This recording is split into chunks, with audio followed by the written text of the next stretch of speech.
ಈಗ ಸಾಕಷ್ಟು ಸ್ಪರ್ಧಾತ್ಮಕ ಪರೀಕ್ಷೆಗಳಿವೆ ಅಂತ ಹೇಳಿದ್ವಿ. ಅತ್ಯುನ್ನತವಾಗಿ UPSC ಕಂಡಕ್ಟ್ ಮಾಡುವಂಥ ಸಿವಿಲ್ ಸರ್ವಿಸಸ್ ಎಕ್ಸಾಮ್ ಅಥವಾ forest services exam, CAPF, CDS ಅಂತ ಹೇಳಿದೆ. SSC ಅಥವಾ ಸ್ಟಾಫ್ ಸೆಲೆಕ್ಷನ್ ಕಮಿಷನ್ ಕಂಡಕ್ಟ್ ಮಾಡುವಂಥ combined graduate level entrance exam, ಬ್ಯಾಂಕಿಂಗಲ್ಲಿ IBPS ಎಕ್ಸಾಮ್ ಕಂಡಕ್ಟ್ ಮಾಡುತ್ತೆ, RBI ತನ್ನ ಸ್ವತಃ ಎಕ್ಸಾಮ್ ಕಂಡಕ್ಟ್ ಮಾಡುತ್ತೆ. ಕರ್ನಾಟಕ ಮಟ್ಟದಲ್ಲಿ ಕರ್ನಾಟಕ ಲೋಕಸೇವಾ ಆಯೋಗ ಅಥವಾ Karnataka examination authority exams conduct ಮಾಡುತ್ತೆ. ಬಟ್ ನನಗೆ ಈ ಎಕ್ಸಾಮ್ಸ್ ಎಲ್ಲಿ, ಹೇಗೆ, ಅಥವಾ ಎಕ್ಸಾಮ್ ಬಗ್ಗೆ ಬೇಸಿಕ್ ಐಡಿಯಾ ಏನು, ಯಾವಾಗ ಎಕ್ಸಾಮ್ ಕಾಲ್ ಆಗುತ್ತೆ, ಹೇಗೆ ಗಮನಿಸೋದು? ಬಹುಮುಖ್ಯವಾಗಿ ಒಬ್ಬ ಸ್ಪರ್ಧಾತ್ಮಕ ಪರೀಕ್ಷೆ ಆಕಾಂಕ್ಷಿ ನೀವಾಗಿದ್ದರೆ ಕೆಲವು ಒಳ್ಳೊಳ್ಳೆ ಟೆಲಿಗ್ರಾಮ್ ಚಾನಲ್ಸ್ ಇವೆ. ಆ ಟೆಲಿಗ್ರಾಮ್ ಚಾನಲ್ಸ್ ಜೊತೆ ಟಚ್ಚಲ್ಲಿ. ಈಗ ಇಂಡಿಯಾ ಫಾರ್ ಐಎಎಸ್ ತನ್ನದೇ ಟೆಲಿಗ್ರಾಮ್ ಚಾನಲ್ ಇದೆ, ಅದರಲ್ಲಿ ಟಚ್ಚಲ್ಲಿರಿ. ಸಾಕಷ್ಟು ಇದಕ್ಕೆ ಅಂತಲೇ ಡೆಡಿಕೇಟೆಡ್ ಆಗಿರೋ ಟೆಲಿಗ್ರಾಮ್ ಚಾನಲ್ಸನ್ನು ಜಾಯಿನ್ ಆಗಿ ಆ್ಯಸ್ ಅ ಜನರಲ್ ಸ್ಟೂಡೆಂಟ್. ಅದು ಬಿಟ್ಟು ಪ್ರತಿಯೊಂದು ಎಕ್ಸಾಮ್ ಅಥಾರಿಟಿಗೂ ತನ್ನದೇ ಆದ ವೆಬ್ಸೈಟ್ ಇದೆ. UPSCದು ವೆಬ್ಸೈಟ್ ಇದೆ, SSC ಅಂದರೆ ಸ್ಟಾಫ್ ಸೆಲೆಕ್ಷನ್ ಕಮಿಷನ್ದು ವೆಬ್ಸೈಟ್ ಇದೆ, KPSCದು ವೆಬ್ಸೈಟ್ ಇದೆ. ಆ ರೀತಿ ಎಲ್ಲ ಎಕ್ಸಾಮ್ ಕಂಡಕ್ಟಿಂಗ್ ಆರ್ಗನೈಸೇಷನ್ದು ವೆಬ್ಸೈಟ್ ಇದೆ. ಪ್ರತಿಯೊಂದು ಎಕ್ಸಾಮ್ ಕಂಡಕ್ಟಿಂಗ್ ಅಥಾರಿಟಿ ಕೂಡ ಒಂದು ವರ್ಷದ ಕ್ಯಾಲೆಂಡರ್ನ ಮುಂಚಿತವಾಗಿ ಅನೌನ್ಸ್ ಮಾಡ್ತಾರೆ. ಅಂದರೆ ಈಗ UPSC 2025ರಲ್ಲಿ, ಅಂದರೆ ಈಗ ಆಲ್ರೆಡಿ 2026ಕ್ಕೆ ತನ್ನ ಎಕ್ಸಾಮ್ ಕ್ಯಾಲೆಂಡರ್ ಅನೌನ್ಸ್ ಮಾಡಿದ್ದಾರೆ. ನೋಟಿಫಿಕೇಷನ್ ಯಾವಾಗ ಕೊಡ್ತೀವಿ, ಎಕ್ಸಾಮ್ ಯಾವಾಗ ನಡೆಯುತ್ತೆ, ರಿಸಲ್ಟ್ಸ್ ಯಾವಾಗ ಕೊಡ್ತೀವಿ ಅನ್ನೋ ಡೇಟ್ ಟೈಮ್ ಲೈನ್ಸ್ನ ಕೊಟ್ಟಿರ್ತಾರೆ. ನೀವು ವೆಬ್ಸೈಟ್ಸ್ನ ಕಂಟಿನ್ಯೂಸ್ ಆಗಿ ಒಬ್ಸರ್ವ್ ಮಾಡ್ತಾ ಆ ಟೈಮ್ ಲೈನ್ಸನ್ನು ಗಮನದಲ್ಲಿ ಇಟ್ಕೊಂಡು ನಿಮ್ಮ ಕ್ಯಾಲೆಂಡರಲ್ಲಿ, ನಿಮ್ಮ ಫೋನಲ್ಲಿ ನೋಟ್ ಮಾಡಿಟ್ಕೊಂಡ್ರೆ ಪ್ರತಿ ವರ್ಷ ಫೆಬ್ರವರಿಲಿ ನೋಟಿಫಿಕೇಷನ್ ಬರುತ್ತೆ. ಈ ಡೇಟ್ ಅಂತ ನೋಡಿದ್ರೆ ಆ ಡೇಟಿನ ಸುತ್ತಮುತ್ತ ನೋಟಿಫಿಕೇಷನ್ ಅನೌನ್ಸ್ ಆಗುತ್ತೆ.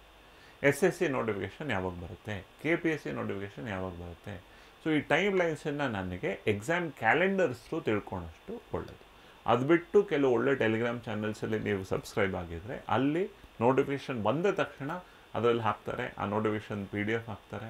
ಅದ್ರ ರಿಲೇಟೆಡ್ ಅಪ್ಲೈ ಹೇಗೆ ಮಾಡೋದು ಎಲ್ಲದರ ಬಗ್ಗೆ ಇನ್ಫಾರ್ಮೇಷನ್ ನಾವು ಇಂಡಿಯಾ ಫಾರ್ ಐಎಎಸ್ ಒಂದು ಸಂಸ್ಥೆಯಾಗಿ ನಮ್ಮ ಟೆಲಿಗ್ರಾಮ್ ಚಾನಲಲ್ಲಿ, ನಮ್ಮ ಯೂಟ್ಯೂಬ್ ಚಾನಲಲ್ಲಿ, ನಮ್ಮ ಫೇಸ್ಬುಕ್ ಮತ್ತು ಇನ್ಸ್ಟಾಗ್ರಾಮ್ ಚಾನಲಲ್ಲೂ ಕೂಡ ಇರುವಂಥ ಎಲ್ಲ ಎಕ್ಸಾಮ್ಸ್ ಬಗ್ಗೆ ಸಮಗ್ರ ಮಾಹಿತಿ ನೀಡ್ತಾ ಇರ್ತೀವಿ. ಫ್ರಮ್ ದಿ ಐಡಿಯಾ ನೋಟಿಫಿಕೇಷನ್ ಬಂದಿದೆ ಅನ್ನೋದ್ರ ಜೊತೆಗೆ ಅಪ್ಲಿಕೇಶನ್ ಹೇಗೆ ಫಿಲ್ ಮಾಡಬೇಕು, ಅಪ್ಲಿಕೇಶನ್ ಫಿಲ್ ಮಾಡುವಾಗ ಯಾವ ರೀತಿ ತಪ್ಪುಗಳನ್ನು ಮಾಡ್ತೀರಾ, ಯಾವ ರೀತಿ ನಿಮ್ಮ ಫೋಟೋ ಅಪ್ಲೋಡ್ ಮಾಡಬೇಕು, ಯಾವ ರೀತಿ ನಿಮ್ಮ ಸಿಗ್ನೇಚರ್ ಅಪ್ಲೋಡ್ ಮಾಡಬೇಕು, ಎಲ್ಲವನ್ನೂ ಕೂಡ ತಿಳಿಸ್ತಾ ಇರ್ತೀವಿ.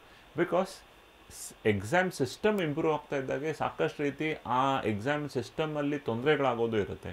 ಕರಪ್ಷನ್ ಅಥವಾ ರಾಂಗ್ ಡೂಯಿಂಗ್ಸು ಇದ್ದೇ ಇರುತ್ತೆ. ಇದನ್ನು ತಡೆಗಟ್ಟೋದಕ್ಕೆ ಎಕ್ಸಾಮ್ ಸಿಸ್ಟಮಲ್ಲೂ ಚೇಂಜಸ್ ಆಗ್ತಾ ಇದೆ. UPSC for example photo upload ಮಾಡೋ ರೀತಿಯಲ್ಲಿ ನಿಮ್ಮ ತುಂಬ ರೀಸೆಂಟ್ ಫೋಟೋ, ಅಂದರೆ ನೀವು ಅಪ್ಲೈ ಮಾಡೋದಕ್ಕೆ 2 ತಿಂಗಳ ಹಿಂದಿನ ಫೋಟೋನೇ ಅಪ್ಲೈ ಮಾಡಬೇಕು, ಅದಕ್ಕೆ ಕೆಳಗಡೆ ಹೆಸರು, ಡೇಟ್ ಬರಬೇಕು ಅಂತ ಹೇಳಿರೋದು ಇದೆ. ಈ ರೀತಿಯ ಸಣ್ಣ ಪುಟ್ಟ ವಿಷಯಗಳನ್ನು ಕೂಡ ನಮ್ಮ ವಿಡಿಯೋಸಲ್ಲಿ ನಾವು ತಿಳಿಸ್ಕೊಡ್ತಾ ನಿಮಗೆ ಐಡಿಯಾಸ್ ಡೆವಲಪ್ ಮಾಡ್ತಾ ಇರ್ತೀವಿ. ಸೊ ಕೆಲವು important websites UPSC, SSC, RBI, IBPS ಈ ರೀತಿ websites, KPSC, KEA website state ಲೆವೆಲಲ್ಲಿ, ಈ ವೆಬ್ಸೈಟ್ಸನ್ನು ನೀವು ಗಮನಿಸ್ತಾ ಇರಿ. ಎಕ್ಸಾಮ್ ಕ್ಯಾಲೆಂಡರ್ಸ್ ಡೇಟ್ಸ್ನ ನೀವು ನೋಟ್ ಮಾಡಿಟ್ಕೊಳ್ಳಿ. ಕೆಲವು ಒಳ್ಳೆ ಟೆಲಿಗ್ರಾಮ್ ಚಾನಲ್, ಯೂಟ್ಯೂಬ್ ಚಾನಲ್ ಇದನ್ನು ನೀವು ನೋಟ್ ಮಾಡಿಕೊಂಡ್ರೆ ಎಲ್ಲದರಲ್ಲೂ ಮುಳುಗೇಳೋ ಅವಶ್ಯಕತೆ ಇಲ್ಲ. ಬಟ್ ಬೇಸಿಕ್ ಐಡಿಯಾ ಜನ್ರೇಟ್ ಮಾಡ್ಕೊಳ್ಳೋದಕ್ಕೆ ದೀಸ್ ಆರ್ ಗುಡ್ ಸೋರ್ಸಸ್. ಆದರೆ ಎಲ್ಲವನ್ನು ಒಂದು ಹಂತಕ್ಕೆ ಮಾತ್ರ ಇಟ್ಕೊಳ್ಳಿ. ಯಾವುದೇ ಒಂದು ಯೂಟ್ಯೂಬ್ ಚಾನಲ್, ಯಾವುದೇ ಒಂದು ಟೆಲಿಗ್ರಾಮ್ ಚಾನಲ್ ಎಲ್ಲವನ್ನೂ ಅದಕ್ಕೆ ಅಂತ ಡೆಡಿಕೇಟ್ ಮಾಡ್ಕೊಳೋದು ಬೇಡ. ಬ್ಯಾಲೆನ್ಸ್ ಮಾಡಿ ಎಫರ್ಟ್ ಹಾಕಿ. This is in terms of where do I get the necessary information. ಅದು ಬಿಟ್ಟು let me tell you, India for ಐಎಎಸ್ನ ಬಾಗಿಲು ನಿಮ್ಮೆಲ್ಲರೂ ಕೂಡ ತೆರೆದಿದೆ. ರಾಜ್ಯದ ಉದ್ದಗಲಕ್ಕೂ, ರಾಷ್ಟ್ರದ ಉದ್ದಗಲಕ್ಕೂ ವಿ ಆರ್ ಆಲ್ವೇಸ್ ದೇರ್. ನೀವು any time you can walk in, you can come. ನಿಮ್ಮ ತಂದೆ ತಾಯಿ ಜೊತೆಗೆ ಬನ್ನಿ, ನಿಮ್ಮ ಫ್ರೆಂಡ್ಸ್ ಜೊತೆಗೆ ಬನ್ನಿ. ಎಕ್ಸ್ಕ್ಲೂಸಿವ್ ಪ್ರತಿಯೊಬ್ಬರಿಗೂ ಮಿನಿಮಮ್ 20-25 ಮಿನಿಟ್ಸ್ ಕೌನ್ಸಿಲಿಂಗ್ ಮಾಡ್ತೀವಿ. ನೀವು ಯಾವ ಹಂತದಲ್ಲಿದ್ದೀರಾ, ನೀವು ಏನು ಓದೋಕ್ಕೆ ಇಚ್ಛೆ ಪಡ್ತಾ ಇದ್ದೀರಾ, ಅದಕ್ಕೆ ಏನೇನು ಬೇಕಾಗುತ್ತೆ, ಕೋಚಿಂಗ್ ತೊಗೊಂಡು ಓದೋದಾದರೆ ಹೇಗೆ, ಕೋಚಿಂಗ್ ತೊಗೊಂಡೇ ಓದೋದಾದರೆ ಹೇಗೆ, ಎಲ್ಲವನ್ನೂ ಕೂಡ ಡೀಟೇಲಾಗಿ ತಿಳಿಸ್ಕೊಡ್ತೀವಿ. ಬೇಸಿಕ್ ಓರಿಯೆಂಟೇಷನ್ಗೆ ಬೇಕಾಗಿರುವಂಥ ಒಂದು ಸಿಲೆಬಸ್ ಕಾಪಿ, ಒಂದು ಬ್ರೋಷರ್ ಆಗ್ಬೋದು, ಇದನ್ನು ತಿಳಿಸ್ತೀವಿ. ಸ್ಕಾಲರ್ಶಿಪ್ ಎಕ್ಸಾಮ್ಸ್ ಬಗ್ಗೆ ಐಡಿಯಾ ತಿಳಿಸ್ತಾ ಹೋಗ್ತೀವಿ.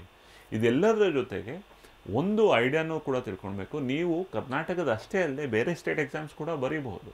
ಈಗ ನಾನು ಸ್ವತಃ ಕರ್ನಾಟಕ ಅಷ್ಟೇ ಅಲ್ಲದೆ ರಾಜಸ್ಥಾನದ ಎಕ್ಸಾಮ್ ಬರೆದಿದ್ದೆ, ಮಧ್ಯಪ್ರದೇಶ ಎಕ್ಸಾಮ್ ಬರೆದಿದ್ದೆ, ಮಹಾರಾಷ್ಟ್ರದ ಎಕ್ಸಾಮ್ ಬರೆದಿದ್ದೆ. ಬಟ್ ಆ ರಾಜ್ಯದ ಎಕ್ಸಾಮ್ ಬರೆದಾಗ ಆ ರಾಜ್ಯದ ಭಾಷೆದ ಒಂದು ಪೇಪರ್ ಕ್ಲಿಯರ್ ಮಾಡೋದಿರುತ್ತೆ. ಈಗ ಹಿಂದಿ ನಾವು ಜೊತೆಯಲ್ಲಿ 3 ಲ್ಯಾಂಗ್ವೇಜಲ್ಲಿ ಹಿಂದಿನೂ ಕಲ್ತಿರೋದ್ರಿಂದ ರಾಜಸ್ಥಾನ್ ಎಕ್ಸಾಮ್ ಆಗಲಿ, ಮಧ್ಯಪ್ರದೇಶ ಎಕ್ಸಾಮ್ ಬರೆಯೋದಕ್ಕೆ ನನಗೇನು ತೊಂದರೆ ಆಗಿರಲಿಲ್ಲ. ಮಹಾರಾಷ್ಟ್ರ ಎಕ್ಸಾಮ್ ಬರೆದಾಗ ಮರಾಠಿದೊಂದು ಸ್ವಲ್ಪ ತೊಂದರೆ ಆಗಿತ್ತು, ಅದಕ್ಕೆ ನಾನು ಪೇಪರ್ ಕ್ಲಿಯರ್ ಆಗಿಲ್ಲ. ಮರಾಠಿದು ಭಾಷೆ ಮರಾಠಿ ಆದರೂ ಕೂಡ ಬರೆಯೋ ಬರವಣಿಗೆ ದೇವನಾಗರಿ ಸ್ಕ್ರಿಪ್ಟಲ್ಲೇ ಇರುತ್ತೆ ಆ ರೀತಿ. ಸೊ ಅವಕಾಶಗಳು ವಿಪುಲವಾಗಿವೆ.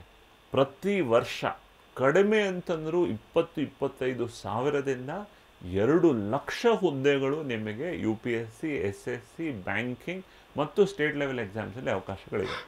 ಸೊ ಡಿಗ್ರಿ ನಂತರ ಏನು ಅನ್ನೋ ಒಂದು ಪ್ರಶ್ನೆಗೆ ಬರೀ ಪೋಸ್ಟ್ ಗ್ರ್ಯಾಜುಯೇಷನ್ ಅಥವಾ ಒಂದು ಕೆಲಸ ಅಥವಾ ಒಂದು ಟೀಚಿಂಗ್ ಜಾಬ್ ಇಷ್ಟೇ ಉತ್ತರ ಅಲ್ಲ.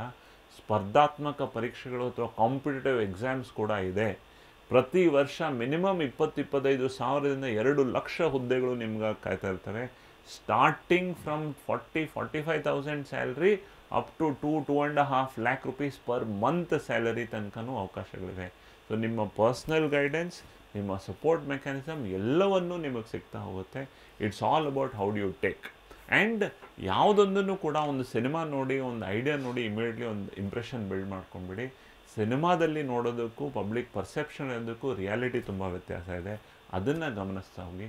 ಕನಸು ಕಾಣೋದಕ್ಕೆ ಯಾವತ್ತೂ ಕೂಡ ಹಿಂಜರಿಬೇಡಿ. ಕನಸು ಕಾಣೋದೇ ಆದರೆ ಆ ಕನಸನ್ನು ನನಸು ಮಾಡೋದಕ್ಕೆ ನಿಮಗೆ ಸಪೋರ್ಟ್ ಮೆಕ್ಯಾನಿಸಮ್ಸ್ ಸಾಕಷ್ಟು ಇದೆ. ನಿಮ್ಮ ಪ್ರತಿಯೊಬ್ಬರ ಕನಸನ್ನು ಕೂಡ ನನಸು ಮಾಡೋದಕ್ಕೆ ನಾವು ನಿಮ್ಮ ಜೊತೆ ನಿಲ್ತೀವಿ.